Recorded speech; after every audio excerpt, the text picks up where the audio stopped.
Sí, bé, nosaltres estem d'acord amb aquesta proposta i en qualsevol que demane que la ciutadania es pronunciï en referèndum sobre un assumpte que com aquest està plenament demanat per la ciutadania. De fet, creiem que la nostra democràcia hauria de tendir més a consultar a la ciutadania temes com estos. Pensem que, per exemple, un assumpte com el que hem vist últimament, que 1,5 milió de signatures que ha replegat la plataforma d'afectats per la hipoteca, demanant un canvi de la llei hipotecària i que ha arribat al Congrés, en un primer moment semblava que no s'admetria a tràmit i després a continuació s'ha admès a tràmit però s'ha desvirtuat completament pel govern del Partit Popular. Són temes que si la ciutadania els demana se'ls hauria de consultar directament a ella i no esperar cada 4 anys a fer eleccions a avaluar el que està governant.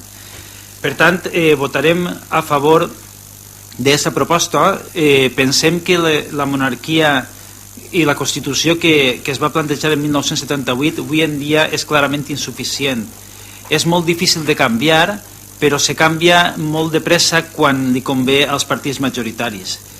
La monarquia avui en dia és una institució anacrònica que es troba completament desprestigiada, amb un cost per a la societat massa alt i amb una impunitat que no correspon a una societat democràtica i que ha permès als Borbons enriquir-se de forma il·legal com estem descobrint en els últims temps. Durant molts anys hem demanat transparència a la monarquia, però avui en dia ja pensem que la monarquia més transparent és la inexistent. No obstant, nosaltres voldríem anar més enllà del que demana la moció. La societat actual i les diferents comunitats i nacions que formen avui en dia l'estat espanyol demanen una reforma profunda de la Constitució, que la faça més democràtica i més descentralitzada, i que reconega el dret a decidir de les diferents nacions que formen l'estat.